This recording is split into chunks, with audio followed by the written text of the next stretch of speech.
Salam alaikum, Cheikh Aminullah. Salamun alaykum wa rahmatullah. Nous approchons du 25 du mois de Shawwal, qui correspond également au martyr de l'imam Ja'far al-Sadiq alayhi salam. Est-ce que vous pouvez nous dire quelques propos sur l'imam Ja'far al-Sadiq? Est-ce que vous avez quelque chose à nous dire de particulier sur cet imam? Parler sur l'imam Ja'far al-Sadiq alayhi salam, le sixième imam d'Ahlul Bayt alayhi salam, pour quelqu'un comme moi, difficile et même impossible. Donc, je profite de certains hadiths pour vous répondre.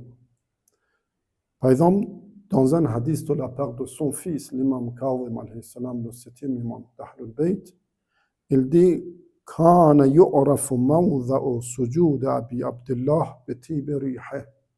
Ça veut dire on pouvait connaître le lieu de la prosternation de l'imam Ja'far Sadiq alayhi salam par l'odeur, par en fait la bonne odeur de ce lieu-là. Donc si on sentait le bonne odeur dans un coin, on pouvait savoir que c'est le lieu de la prosternation de l'imam Ja'far Sadiq alayhi salam, parce qu'il utilisait du parfum et toujours était en fait avec le parfum.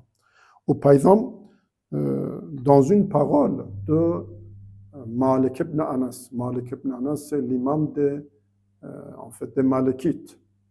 L'école juridique des Malikites, c'est très connu chez les frères sunnites. Il dit que كان الصادق عليه السلام رجلا لا يخلو من إحدى ثلاث خصال. Il dit que toujours on trouvait l'imam Ja'far Sadiq alayhi salam dans en fait l'un de trois états. Imma sa'iman, où il faisait le jeûne, il était jeûneur.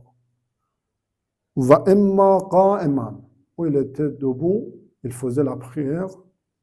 Wa imma dhakiran, où il était en train de en fait dire dhikr. Allahu Akbar, la ilaha illallah, subhanallah, etc. Tayyibul mujalasa, il était très chaleureux et accueillant. Kathirul fawaid, chaque fois qu'on était avec lui, il parlait. Quand il parlait, on apprenait beaucoup de choses.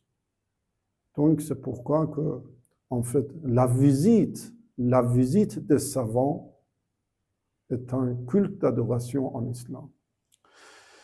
Encore, je peux vous dire un hadith de la part de l'imam Ja'far Sadiq alayhi salam, parce qu'on peut connaître, en fait, la personnalité d'une personne par ses paroles. À propos de la médisance, al-ghiba, il dit que al-ghiba an taqula fi akhik ma satarahu Allah alayh.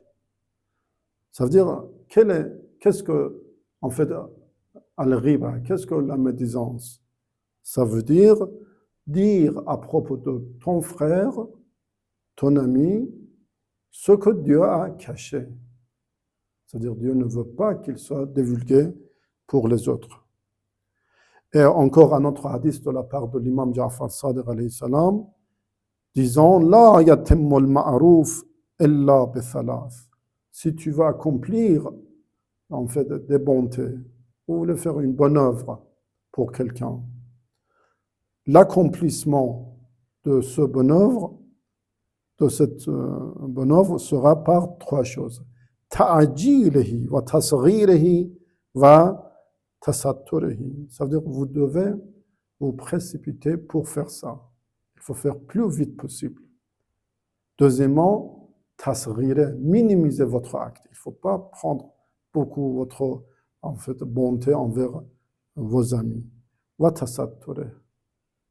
Wa tastire, excusez-moi, wa tastire. Ça veut dire qu'il faut cacher.